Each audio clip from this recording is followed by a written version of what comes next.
Hare Krishna. A continuing discussion of institutions and institutionalism with specific reference to the institution, the great institution, as Srila Prabhupada called it. This great institution called ISKCON, airplane.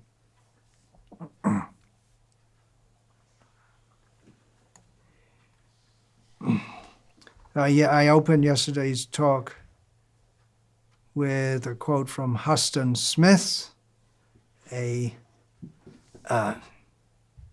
formerly famous scholar of religion who has gone the same way as all scholars of religion have gone, to the grave. And now I'm going to start this talk by invoking the name of Max Weber, from whom we get ideas of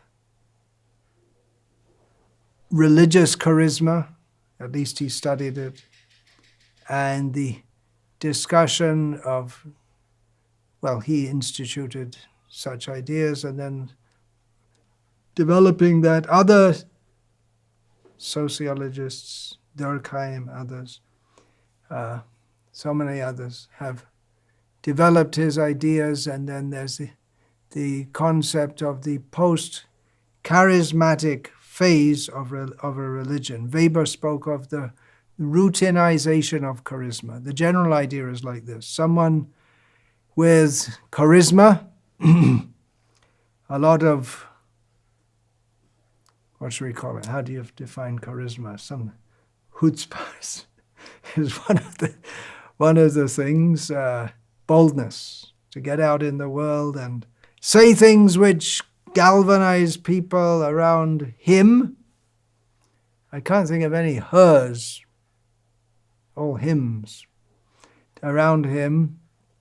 It may be religious, it may be political, whatever it may be. Starts a movement, formal or informal. It was very much centered around that personality. And then when that person passes on, the movement that he starts, or the religion that he starts, continues, but it enters the post-charismatic phase. The obedience to that person, the inspiration of the charismatic founder is no longer there in its direct form, and routinization of charisma has to go. In other words, the things that the charismatic founder instituted are to be continued, but do so without that personality present. There isn't that tremendous sense of loyalty to that person. The things that he said and instituted start to be looked at in various ways, and there are disagreements arise over what was meant, rules and regulations that have to be instituted. You can see from this that ISKCON is very much in the post-charismatic phase after the departure of Srila Prabhupada. In fact, there was a book of essays published about 15 years ago, 10, 15 years ago. What was the title of it? The Hare Krishna Movement, a study of the post-charismatic phase, something like this. So ISKCON's in its post-charismatic phase with all the standard attendant problems that happened to a religion in its post-charismatic phase. It happened to Christianity, it happened to Islam, it happened to... what else do we have? Well, you can't say Hinduism because or you can't even say Judaism for that matter, Buddhism.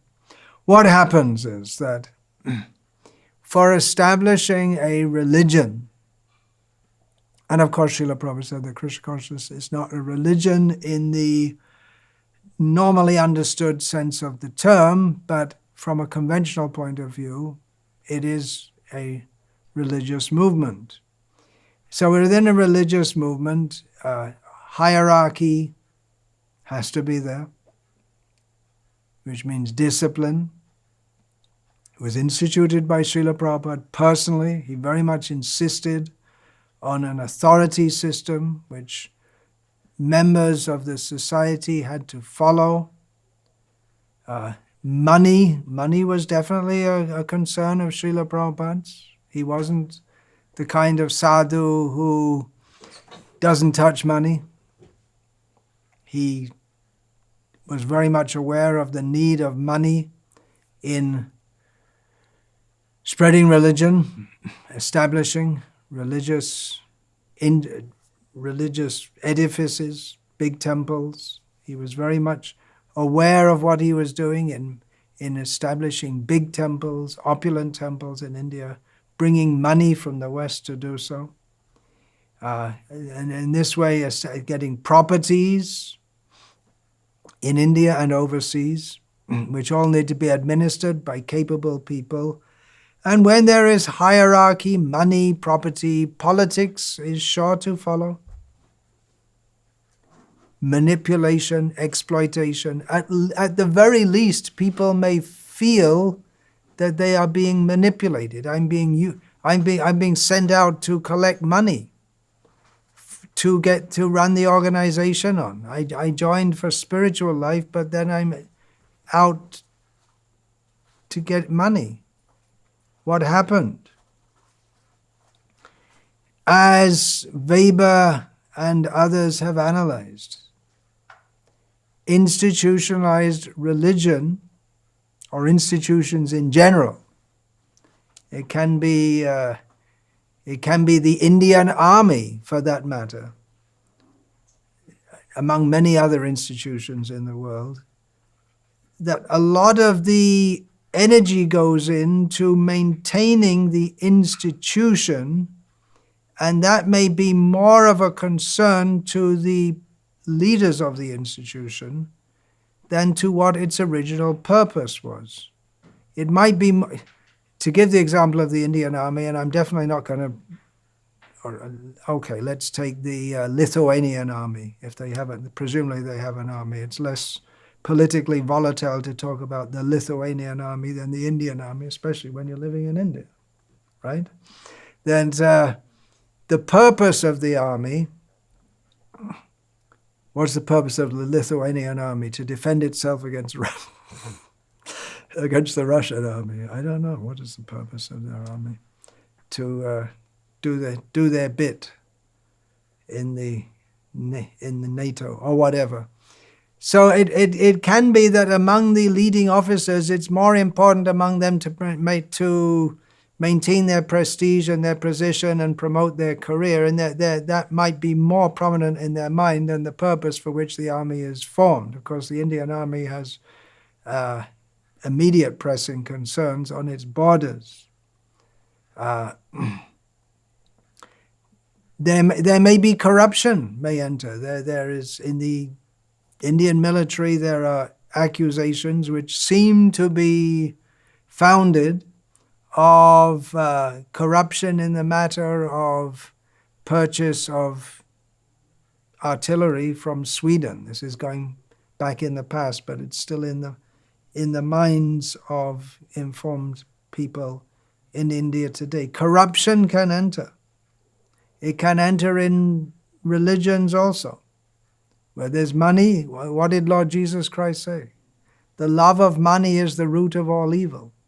And Lord Jesus Christ, so the story goes, was framed to be crucified because of the love of money of one of his own most intimate men, whose name has becomes synonymous with all that is worst in the human character. Judas. So Jesus Christ himself was, whether he had in mind starting a religion or not is disputable, but he himself became, at least from one perspective, a victim of the very perfidy which he came to the world to stand against. One of his own men betrayed him for the love of money. But institutions have to, religious institutions and other institutions, they have to maintain by collecting money. Another important thing they have to do is to enforce doctrine and policies. Because as long as there's a charismatic leader present, if there are any differences of opinion over doctrine, then you simply ask, and he solves the problem by a few words. And that is one thing which the followers of, especially those followers of Srila Prabhupada who had access to him, which I didn't. Most of the disciples of Srila Prabhupada, especially from 1970 onwards, didn't have direct access to Srila Prabhupada.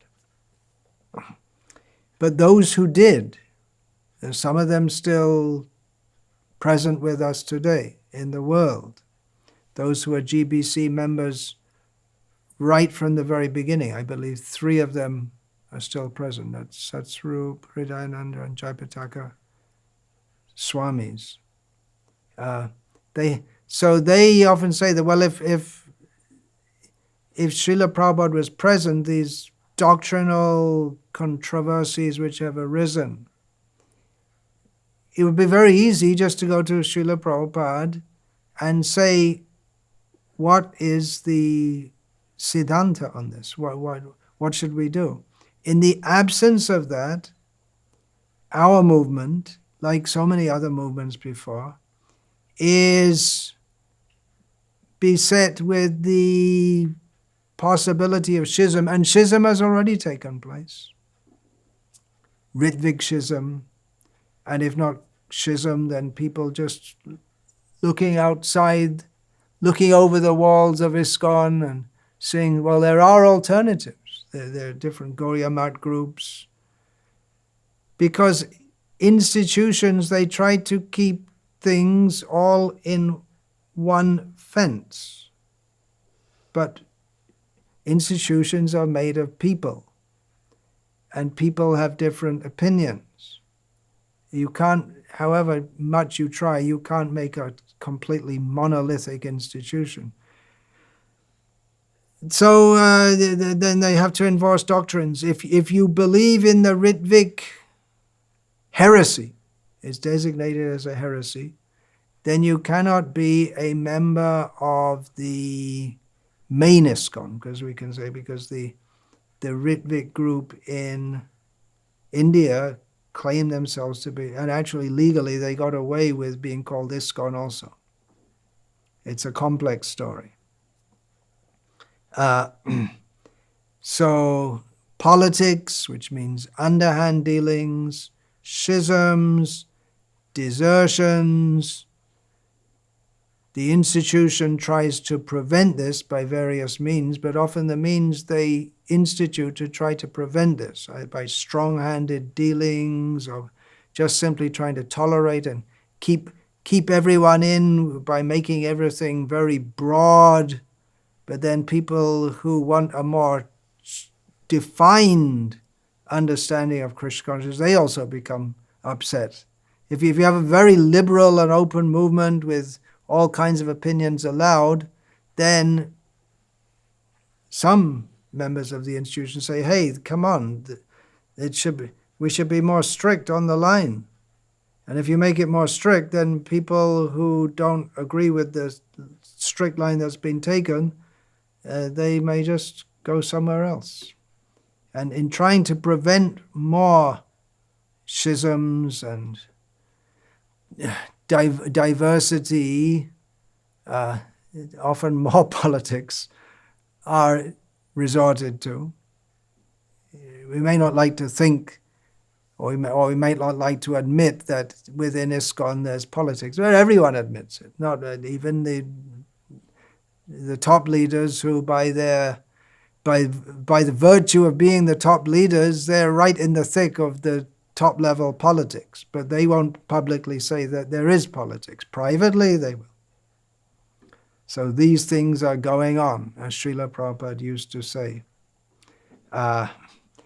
And then what happens is, people come, people are a little intelligent. Remember Srila Prabhupada said, I quoted that yesterday, this movement is made we want people to be independently thoughtful.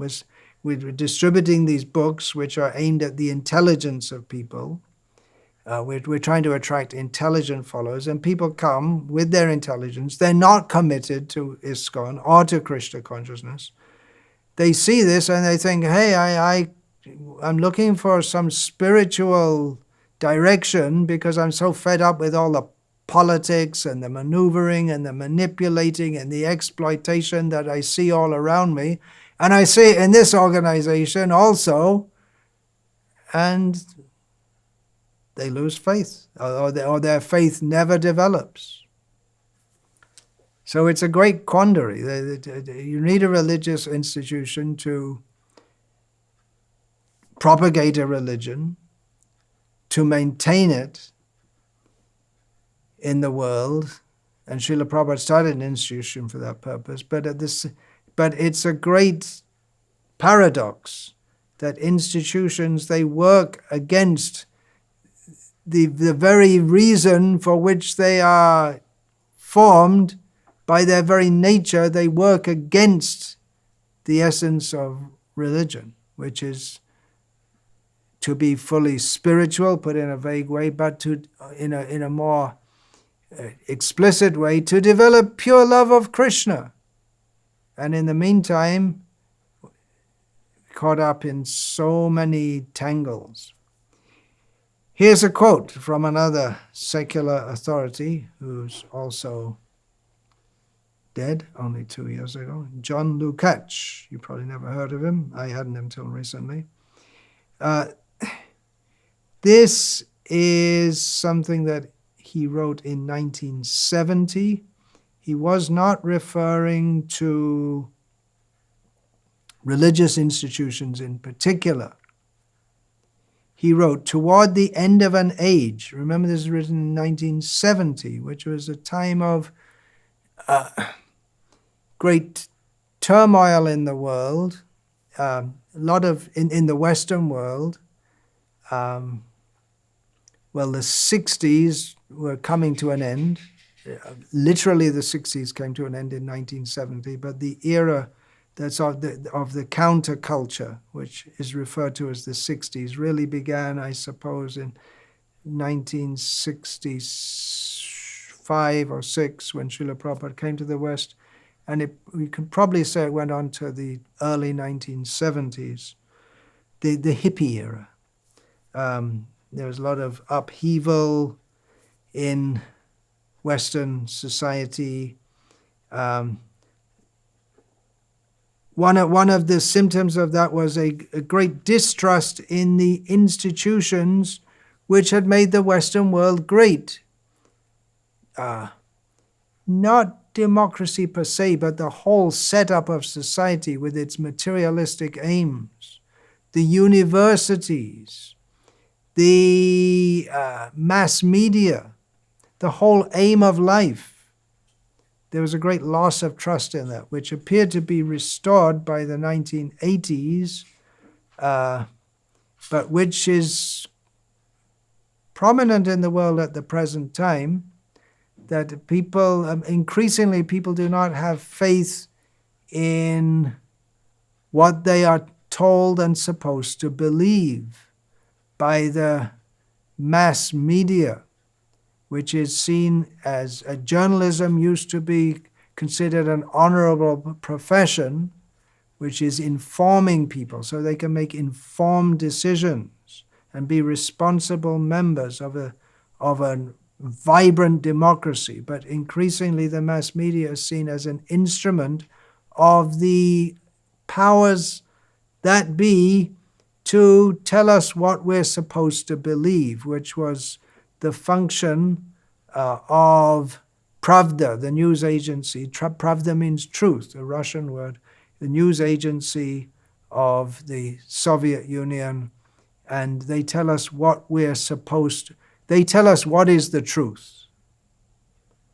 We're just supposed to believe it. So maybe going back to the assassination of John F. Kennedy, which widely believed from shortly after that it was an inside job done by the CIA, and then various things going on in the Robert North, Iran-Contra, so many things like that, much exacerbated by what is seen by many as the inside job again for the 9/11, the 11th of September in 2001, destruction of various buildings in New York City and Washington, D.C., and very much prominent in the just terminated presidency of Donald Trump, in which he himself, supposed to be the most respected figure in American society, was constantly talking about fake news. So you get the idea. What's happening is people are losing faith in their institution, in the institutions which go to make up a democracy, which is supposed to be the crowning glory of Western civilization, the democrat, that is practically the defining feature of Western civilization. So anyway, getting back to because often when people make insightful quotes, you have to have some background knowledge to reference to put that in context. So anyway, the historian John Lucac wrote, "Toward the end of an age, more and more people lose faith in their institutions. And finally, they abandon their belief that these institutions might still be reformed from within." Okay. More and more people lose faith in their institutions. That seems to be quite widespread in the Western world at the present time. And finally, they abandon their belief that these institutions might still be reformed from within. It was widely seen in the great cultural divide that typifies the United States of America at the present time, that the Donald Trump, and I'm really not getting, I don't want to get into politics. I'm just using this as an example that we can refer to frame the picture, so to speak. Donald Trump was seen as the epitome of all that was wrong with America, and now we have a new president, and he'll put everything right. That's the hope of certain people. But there are others who abandon their belief that the institutions might be reformed from within. And from the other side, from the Trumpian side, or whatever it's called, Trumpish, there's a lack of belief that these institutions can be reformed from within. And so the narrative goes, they think that some armed conflict may be required, and therefore the new president is talking about domestic terrorism, and there's a general breakdown of faith in the institutions, not just the present personnel who man them, but in the whole direction and spirit and has been lost.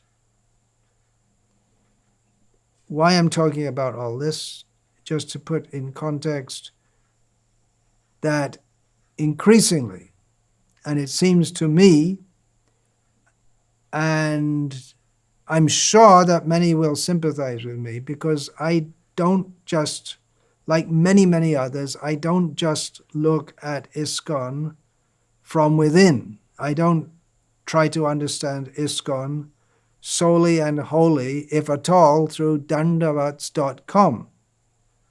I talk with different people. I try to keep my intelligence alive, as I believe Srila Prabhupada would want us to do. So let's read that quote again, and trying to understand it with respect to ISKCON today. Toward the end of an age, more and more people lose faith in their institutions, and finally they abandon their belief that these institutions might still be reformed from within. And there is a widespread, I'm saying from my perception, but I believe it's a widespread perception, that many members of ISKCON, whatever that means, it still hasn't been defined exactly what a member of ISKCON is, if at all it's definable. It's widely perceived that members of ISKCON, or ex-members of ISKCON, or loosely affiliated with ISKCON members, it's widely perceived, if people are not shouting from the rooftops this, but it's widely perceived that many, if not most, of the leaders of ISKCON cannot be fully trusted to deal with individuals in a fully fair manner, or to act in a manner or set policies that are fully in line with Srila Prabhupada's vision, that are meant for fulfilling Srila Prabhupada's vision. And it's widely perceived, rightly or wrongly, that the motives and / or the modus operandi of many of those who are in positions of leadership today in ISKCON are tainted by personal interest and or by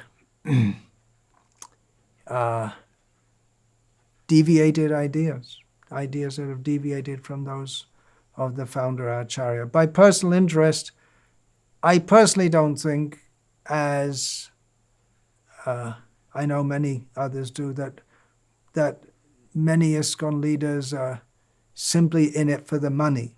I don't think so.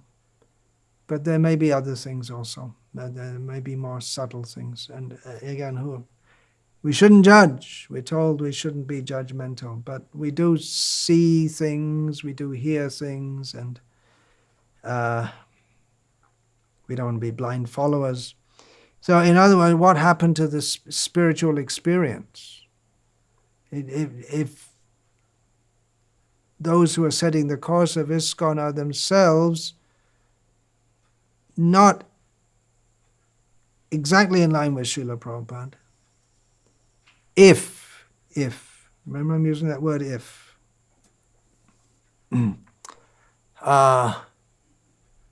if, as is widely perceived, we're not really doing what Srila Prabhupada wanted. If it's not delivering the goods, the whole point of the International Society for Krishna Consciousness is to deliver Krishna consciousness. That's the whole point, which means Krishna Bhakti Rasa Bhavita Matihi. It means an experience of Krishna, a spiritual experience. If that's not happening, then what is the point in me, someone may ask, being in ISKCON anyway? I understood from Srila Prabhupada's books that Krishna consciousness is the goal of life, and therefore I came to ISKCON. But if it's not happening, it's not delivering, or you're getting something watered down, then maybe I should look somewhere else, or maybe I should just sit at home and chant Hare Krishna by myself. So what does the institution do about this? Well, one thing is you can start a website and give all the good news and just avoid all this stuff and say, hey, don't be like a fly looking at the sores, be like a bee looking for the honey. You can do that. Sometimes in India, it's not unusual. You see dogs it's quite common in Vrindavan especially, I think. It must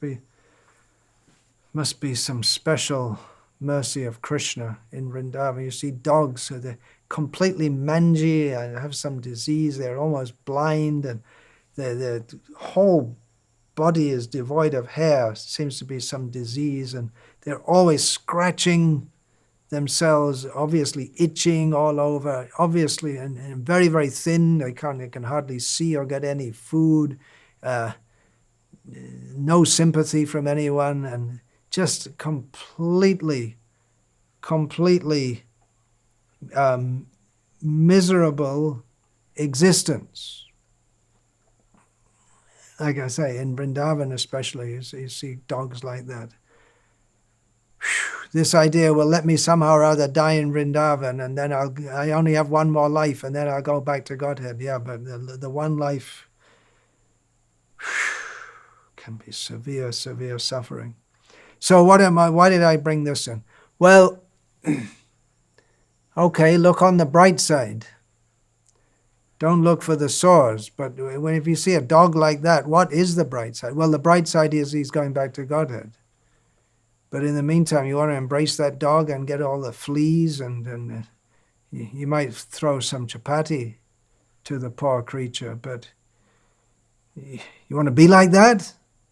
You look and you see, and you want to be like that?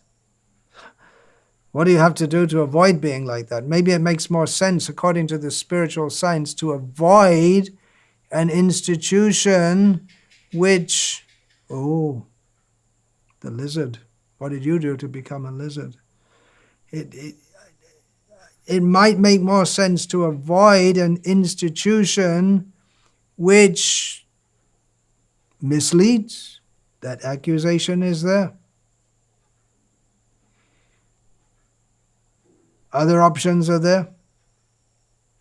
Splinter groups, Gauriya Math, some charismatic figure. Actually, all the old charismatic swamis of the Gauriya Math, they passed away, which is, I suppose, a big relief for those who are trying to keep everyone in ISKCON. But when you have an old Indian Swami who is charismatic, and it's a great attraction to those who say, yes, if you follow me, then surely you will never fall down. And of course, people who went to a certain Swami who was elderly and charismatic and said, if you follow me, they'll never fall down. And they also fell down from him. But it's attractive. It seems to be more attractive to go to someone who seems to be on a higher level than all these bumbling neophytes who are just sitting around in meetings and making politics. Is it really like that? Well, there is some mess in ISKCON, to be honest, if not euphemistic. Is it to be expected? Yes. We're in this material world. We're dealing with materially conditioned people. There will be a mess.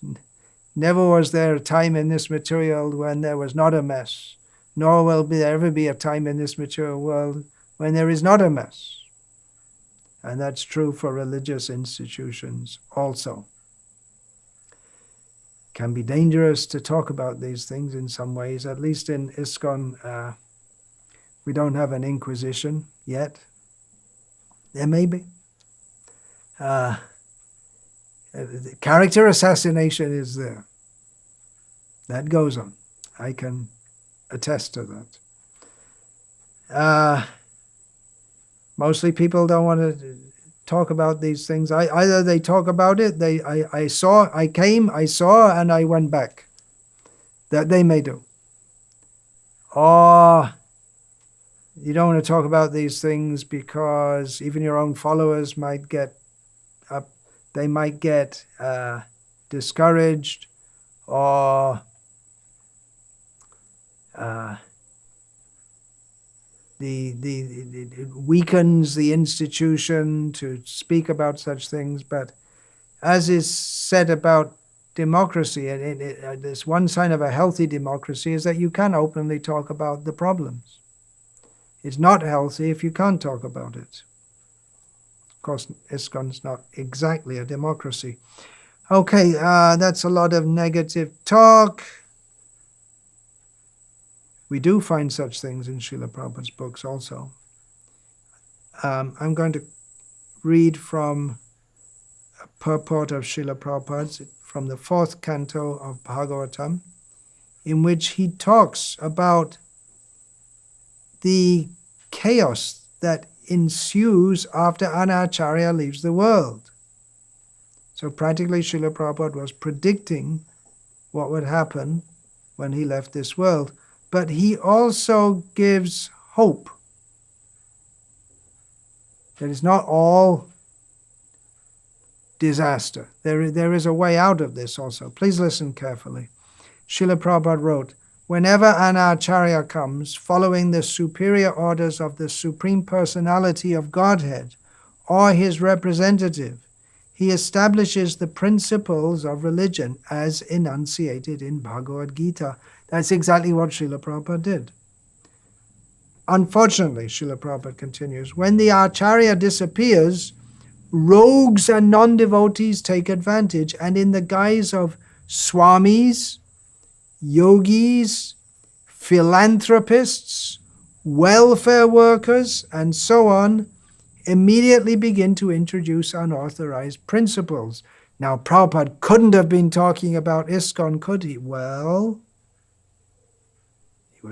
Srila Prabhupada is an acharya who disappeared, the terminology used, and we do see nowadays in ISKCON, definitely swamis are there, yogis, teaching hatha yoga, big thing in the ISKCON world of today. Wasn't introduced by Srila Prabhupada. Swamis, yogis, philanthropists, welfare workers. These are unauthorized principles.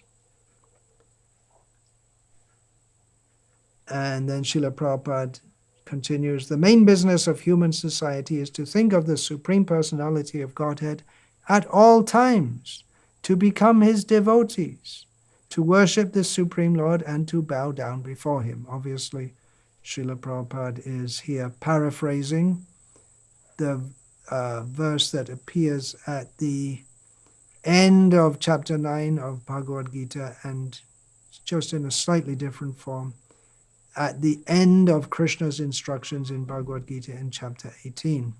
So continuing what Srila Prabhupada writes, the Acharya, the authorized representative of the Supreme Lord, establishes these principles, but when he disappears, things once again become disordered. Okay, now the hopeful bit. The perfect disciples of the Acharya try to relieve the situation by sincerely following the instructions of the spiritual master. So there is hope.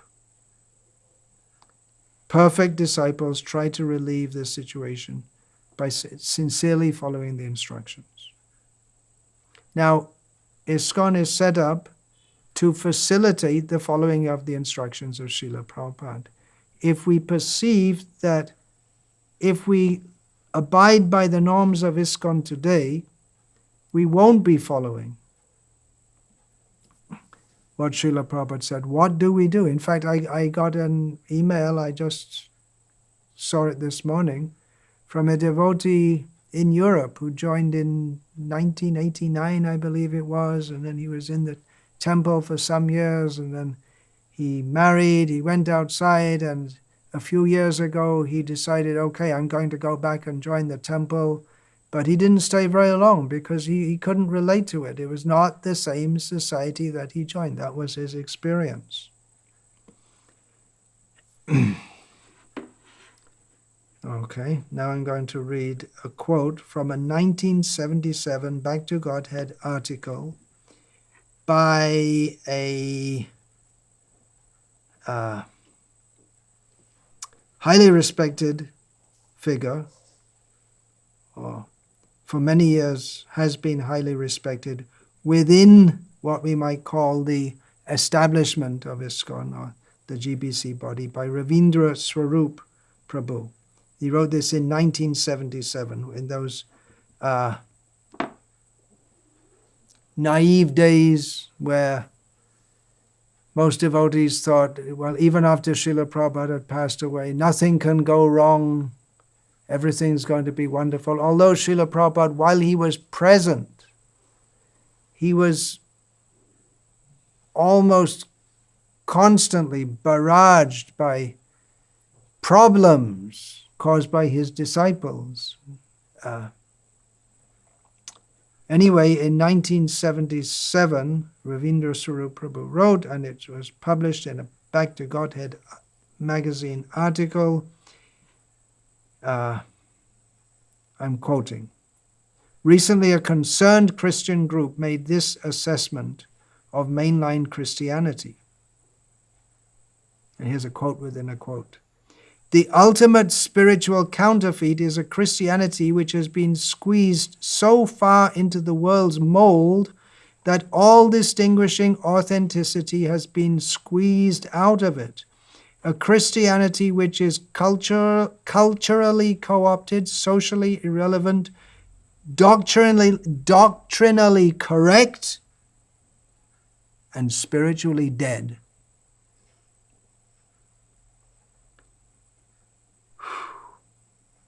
So we might think, okay, I got the message. How can I get the benefit of Krishna consciousness without the downside of being a member of an institution with what even some of the inside members, mostly not publicly but privately, they feel is they're not satisfied, they're not happy with it. Why? How can I get the benefit of Krishna consciousness without joining an organized religion? That's, again, getting back to this idea. What is that? The spiritual but not religious.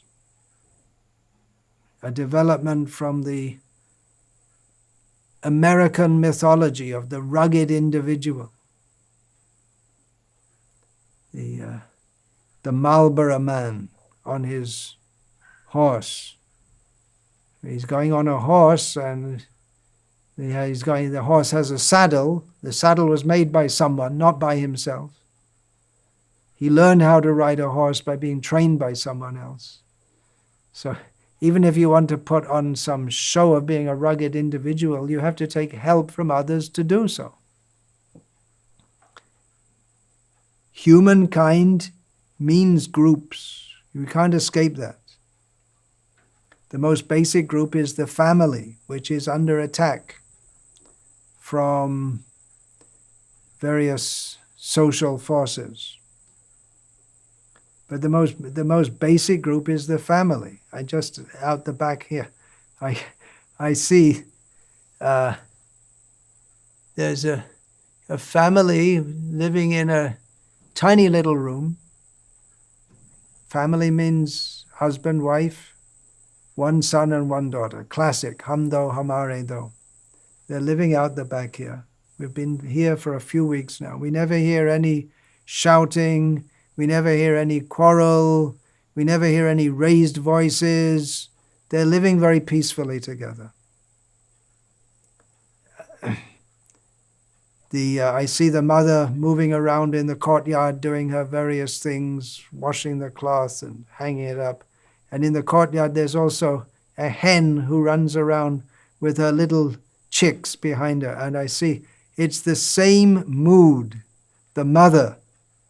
It's the same, the mother is doing all her things, the human mother, with the motherly feeling. The father is there, he goes out to work, and he has his role to play there, and everyone knows their position to play. The hen acts as a hen, the chickens act as chickens, and it's in human society, in the lower species also. Groups, interaction for mutual benefit. You can't avoid it unless you go to a cave and meditate, but you can't do that also. And even to be able to meditate, you have to take some training to do so before that. And even to think of doing it, you have to be raised in a family, in a society. There's no way we can, as human beings, just be without the assistance of others. We rely on groups. So family, within the family, out the back here, there's a hierarchy. It's not spoken about. I doubt very much if they talk about it. I doubt very much even they're consciously aware of it. But it goes on. The mother has her sphere. The father has his sphere. There are rules and roles, again, unspoken. The children know how to behave in relation to their mother and father. It's unthinkable in most of India even today, and in most of countries of the world even today, that the children can insult their parents, shout at their parents.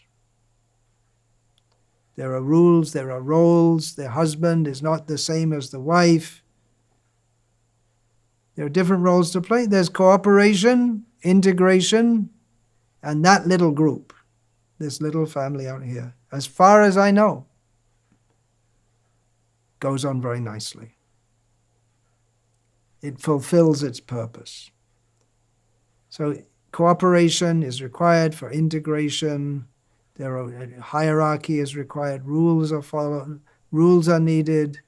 Roles are needed. As groups get bigger, they need to become more formal. There are no written rules in a family. But as groups get bigger, then written rules have to be instituted. And then again, you come to institutions and institutionalism. But we should understand that there's a great limit to individualism. If you want to do anything, just say if you want to play cricket, cricket's popular here in India, try doing it as an individual, a one-man game of cricket. You can't play cricket alone. And you can't say, well, I don't believe in the rule that if I'm standing in front of the wicket and the ball hits my leg, that I'm out. I don't believe in that rule. Then you can't play.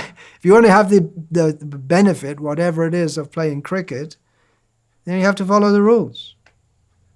And that's true for an institution. There are benefits to be had. We can't avoid groups altogether.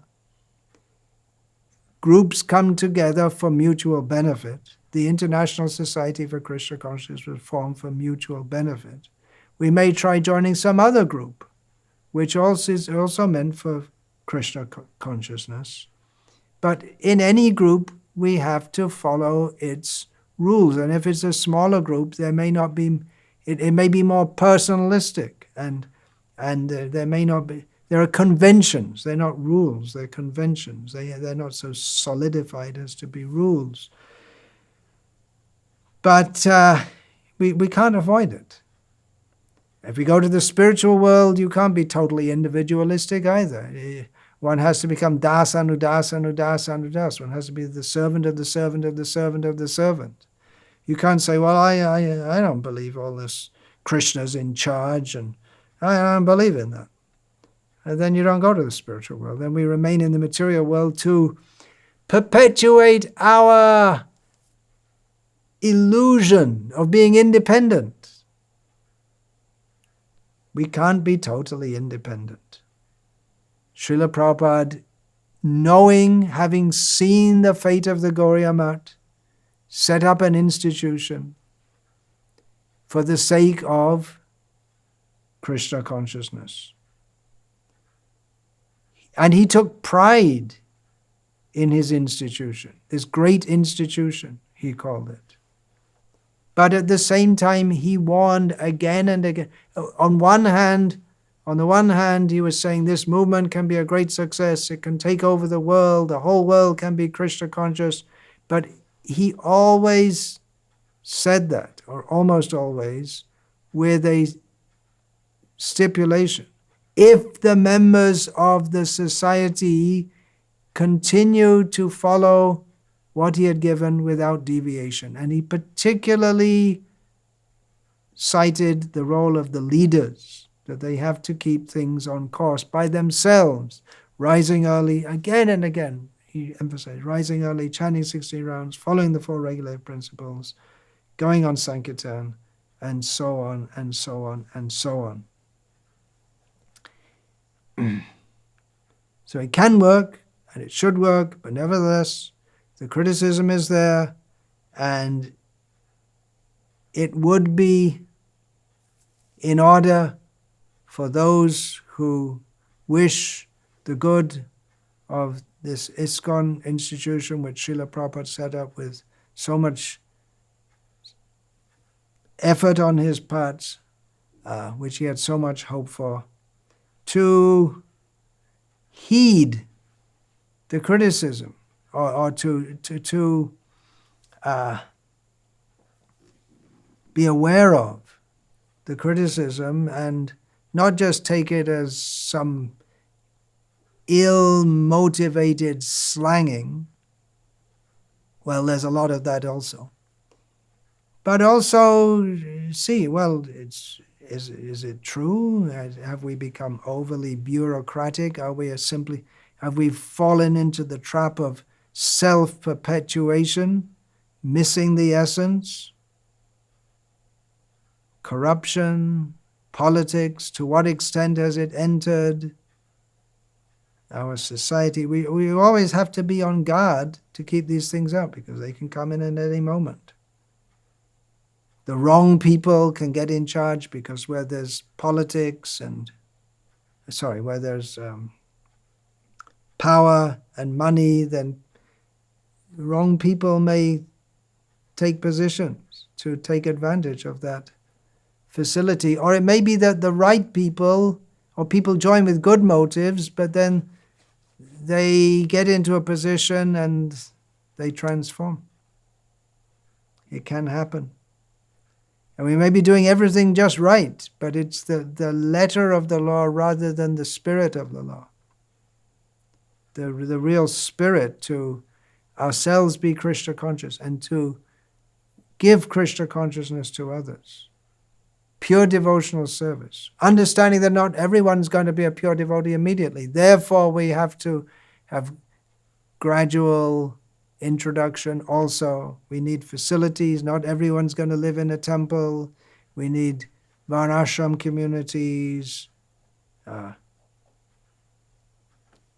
The crux of the problem is how to have institutions without institutionalism, without tu be chup, hum be chup, or you don't say anything, I won't say anything. You scratch my back, I'll scratch yours. Now, this was addressed. This very question was put to Srila Prabhupada by a highly respected figure in India at that time. He's passed away now. Rajagopalachari. Rajaji, as he was known. This is recorded in Srila Prabhupada Lilamrita. He was an elderly and revered politician. So Srila Prabhupada met him. And Rajaji expressed his appreciation for what Srila Prabhupada was doing.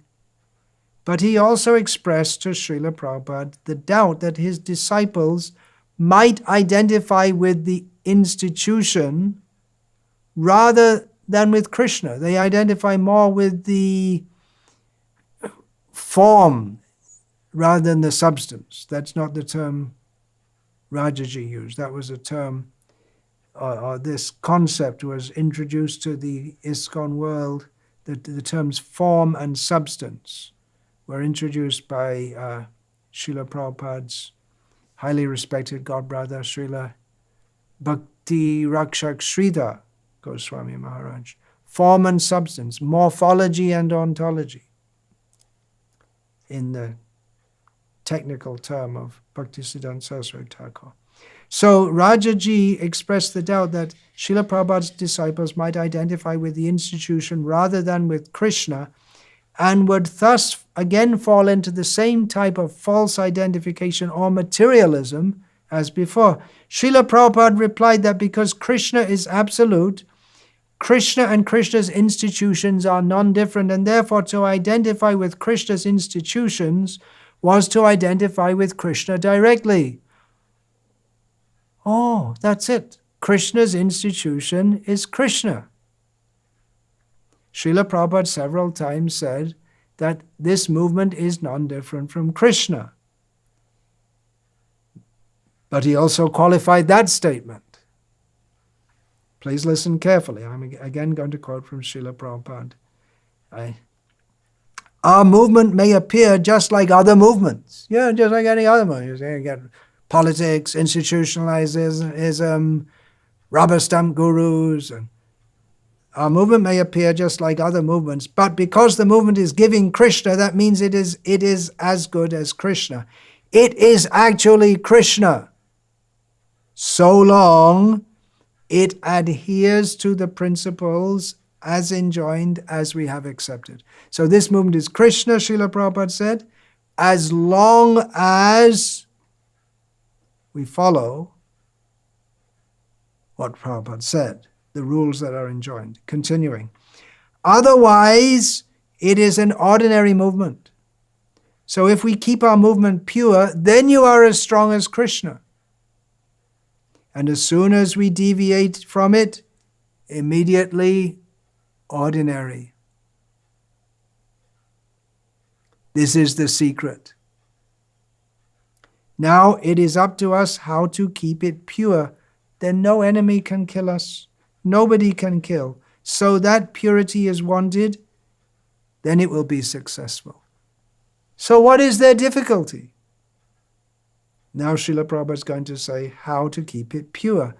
And what's the secret to keep it pure? No secret. Srila Prabhupada said it dozens of times. Continuing from the quotes from Srila Prabhupada. Follow the rules and regulations. Worship the deity and chant the Hare Krishna mantra as we have given, as Srila Prabhupada has given. Then you will remain as strong as Krishna. And if we manufacture some ideas, then it is gone. Another famous quotation from Srila Prabhupada,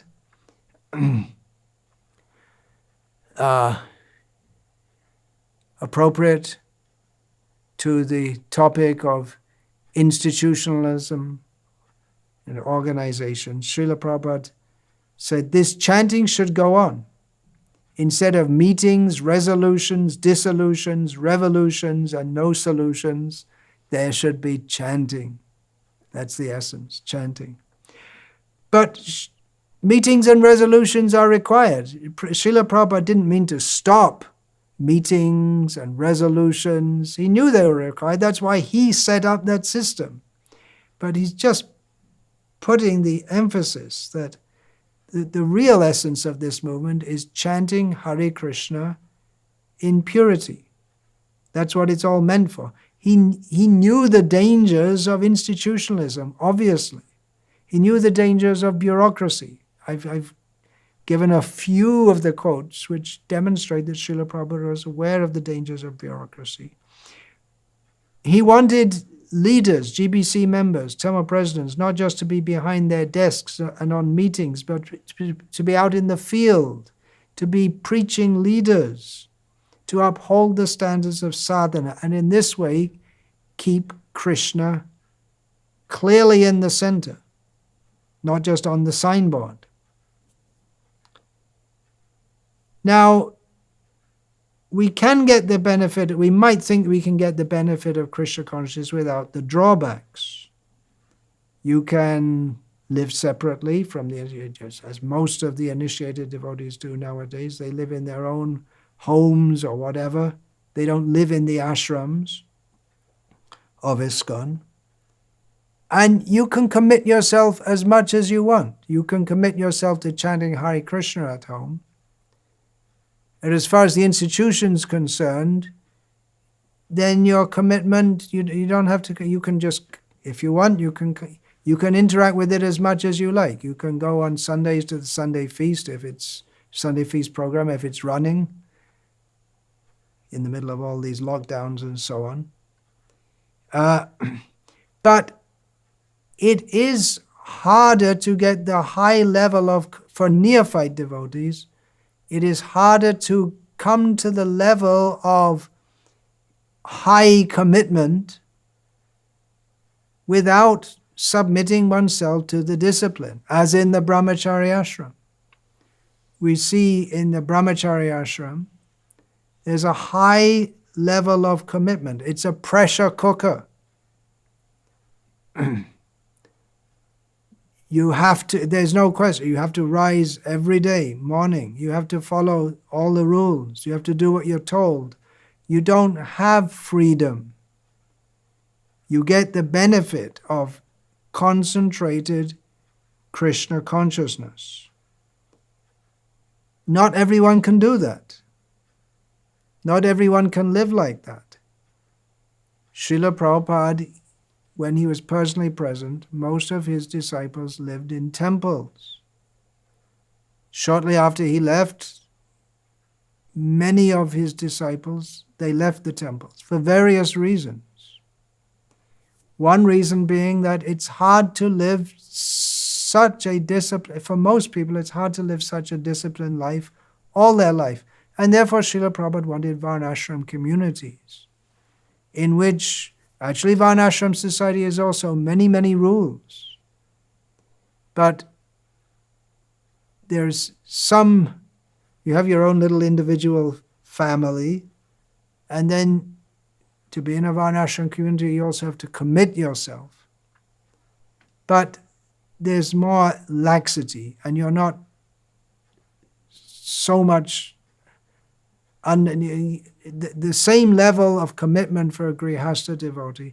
It's not demanded and required as it is for a Brahmachari devotee. But we can't expect that low commitment will give high result. And the institution is there to extract commitment and to enforce it for those who agree to submit themselves to the discipline of the institution as a direct institutional member. Now, it is of course possible to be fully committed to Krishna consciousness without being committed to any institution of Krishna consciousness, be it ISKCON or any other. But it is more difficult because the institution affords opportunities for serving Krishna. We can sit at home and chant Hare Krishna, but if we want to spread Krishna consciousness and please Srila Prabhupada and please Lord Chaitanya by doing so, then we have to join with others to go on a Sankirtan party, chanting the holy names in the cities, distributing Srila Prabhupada's books, and then we have to relate with others, and again, we have to submit ourselves to others. So to be more pleasing to Lord Chaitanya, we have to be not just sitting at home chanting Hare Krishna, but we have to be part of his Sankirtan movement. Sankirtan Pravartak Shri Krishna Chaitanya, Sankirtan Jagge Tare Bhaje Shaidhanna. Chaitanya Mahaprabhu is the founder of the Sankirtan movement. One who worships him by Sankirtan is most fortunate. And Sankirtan, what does that mean? What is that? Bahuni militva yat kirtanamiti sankirtanam. Something like this. Jiva Goswami has given. When many people come together to glorify Krishna, that kirtan, that glorification is called Sankirtan. So it means group effort. And institutions for Krishna consciousness are formed to facilitate Sankirtan, to afford opportunities for devotional service. Try having an individualized Ratha Yatra. You can maybe do it all yourself. Build a Rath cart. If it's a big Rath, you're not going to be able to pull it yourself. Try distributing prasad but we'll to the masses, do it all yourself. No, it needs cooperation. People have to come together. And will Jagannath be pleased? Is Jagannath more pleased with thousands and thousands of people coming for his darshan, or just no? I don't want to associate with those ISKCON devotees. Let them have their own. I'll do my own little Ratha Yatra in my backyard. You can do, but Jagannath is more pleased when there are thousands and thousands of people. So the Krishna consciousness movement is meant to foster devotional service, and it's a conundrum that inevitably institutions, they have their bad side, and even the bad side can seemingly become more prominent than the good side. Then what do you do as an individual? Well, each individual will have to see for themselves.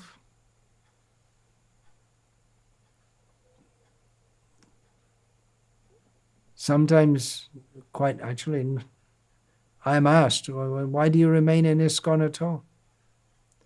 If you don't like it, then leave it. Well, it's what is that? It's like a chutney which is too hot to taste and too sweet to not taste. It's one reason is the main reason I would say is that I don't think Srila Prabhupada would want me to. Another reason because famously Giriraj Maharaj relates that when he asked Srila Prabhupada that, well, there are so many problems in our movement, but while you are here, we can ask you what to do. And you resolve all the problems. But when you're gone, what will we do? And Giriraj Maharaj recounted that Srila Prabhupada, he usually was, boom, just gave an immediate reply, but he thought a little bit. And then he replied and said, well, you are also one of the responsible leaders. So if there are difficulties, you should try to rectify the situation, but do not leave. So that remains in my consciousness. Another thing is that if I was to start another organization, it'd be a big, big effort, because I'm not alone. It'd be a big effort, and so much energy would go into that. If you want to go from one place to another, you want to go by car. So what do you want to do? Build a car, or just get in a car that's already there? Another thing I see is that here in South India we have the Sri Vaishnava Sampradaya, which historically went through a major schism. The issue is not resolved and probably never will be.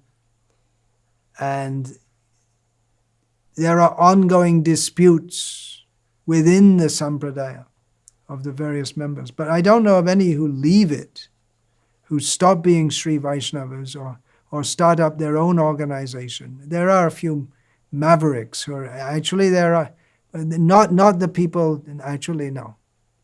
Not here in India. I didn't hear of any.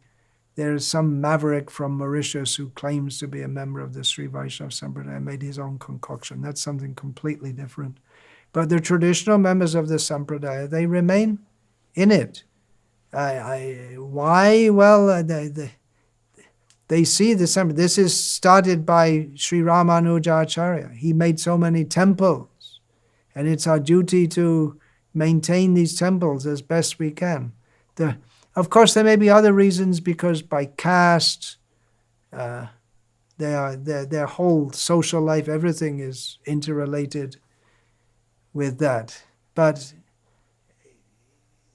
one reason they've managed to go on for 1,000 years is because they haven't had much schismatism, despite disagreements, and very severe disagreements. So that's something else to be considered.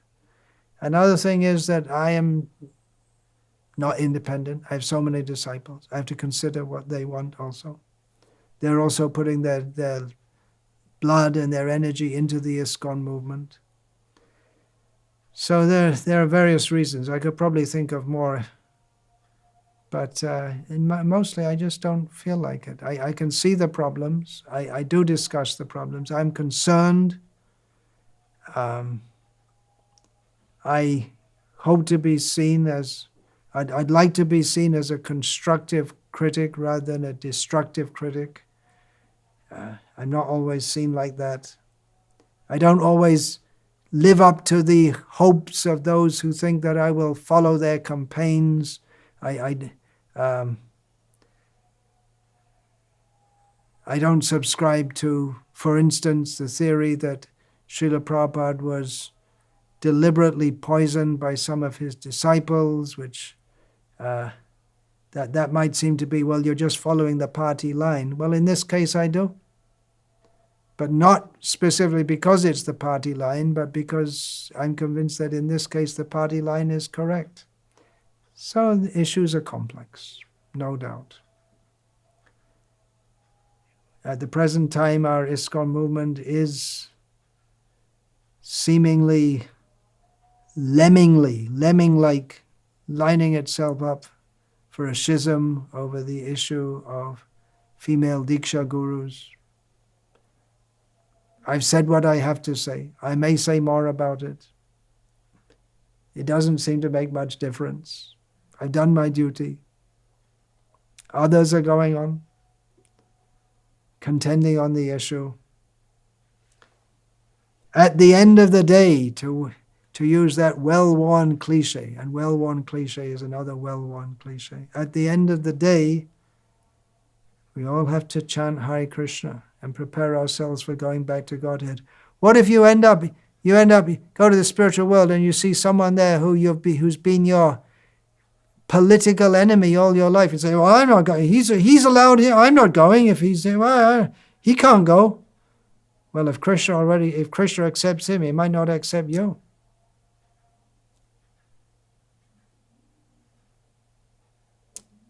Hare Krishna. Vancha kalpa tarubhyascha kripa sindhubhya evacha patitanam pavanebhyo vaishnavebhyo namo namaha dante nidhaya trinakam padaya nipatya kritvacha kakushatameta bravimi hey sadhava sakala eva vihaya duranga ranga chandra charne kurutana. Hare Krishna.